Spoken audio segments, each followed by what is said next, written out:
was a Thursday when the phone rang at a firm we'll call Meridian. The call was a customer. Polite, confused.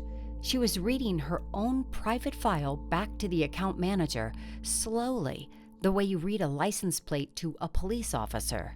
Her account history, all of it.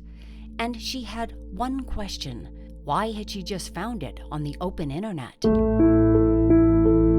The account manager promised to look into it, hung up, and sat very still. Some quiet part of him already knew this was not going to be a good week. IT checked the firewalls, the logins. They braced for the hacker in a faraway country, the malware, the break-in. But they found nothing. No broken locks, no forced entry. The security cameras had recorded everything faithfully and had nothing to show. So the question sharpened. Who had access? The answer was a lot of people. The file wasn't in a vault. It lived in a shared folder, the kind every company has, where dozens of employees could open it on any given Tuesday, which is exactly what happened 3 weeks earlier when a junior analyst, we'll call Dana, sat staring at a deadline and a report she didn't know how to start. Dana was good at her job. She was also tired and behind and human. So she did what tens of millions of people now do without a second thought. She opened a free AI tool in her browser, pasted in the file to save an hour, and asked it to write a clean summary her boss would like. It worked beautifully. Her boss was pleased. Dana went home on time for once. She had no idea she'd just handed the keys to a stranger. Nobody had ever explained the part that matters. When you paste sensitive information into a free consumer tool, you're sending it somewhere, out of the building, onto somebody else's computer, governed by terms nobody reads. The data didn't vanish into a helpful little cloud. It went out into the world, and some of it found its way back into places it was never meant to be. When they showed Dana, she went pale. She remembered the afternoon, the deadline, how clever she'd felt finishing early. What she couldn't remember was anyone ever telling her she couldn't. She kept repeating the same sentence the way people do when the floor drops out. I didn't know. And she was telling the truth.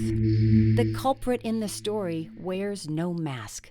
It's a habit, an ordinary one, repeated quietly in offices everywhere by good employees nobody thought to warn. Which brings us to the harder question. Who knew the risk? Somebody did.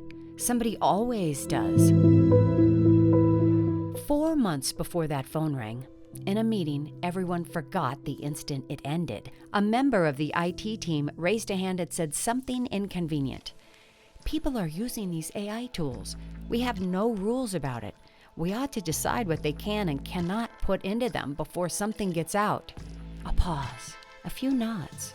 Someone said it was a great point. Then the conversation moved on to the budget, the way it always moves on to the budget. The warning went into the meeting notes where warnings go to die, filed under the universal corporate category, "We'll get to it." They did not get to it. And that is the quietest crime in this whole story. Nobody decided to leak the data. Somebody decided the rules could wait. Somebody decided that the cost of dealing with it today was higher than the cost of dealing with it someday. They were wrong. What did it cost? More than the lawyers, though there were lawyers. More than the customer who walked away, though they walked.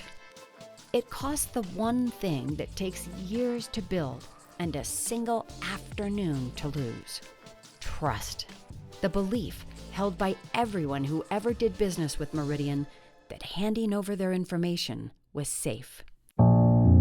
Every person in this story was trying to do the right thing.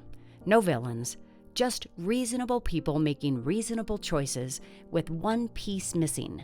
Nobody had ever decided on purpose what safe looked like. Here's where these stories usually end, with a sigh and a lesson nobody applies. So let's do something different. Right now, today, this same story is being written inside companies that haven't gotten the phone call yet. Somewhere in your world, someone is pasting something they shouldn't into a tool they don't understand to hit a deadline you set under rules that don't exist.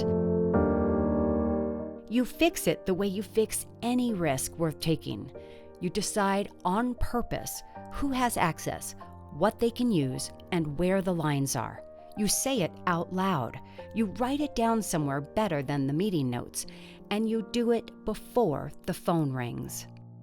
Book your AI risk review at aiez.ai.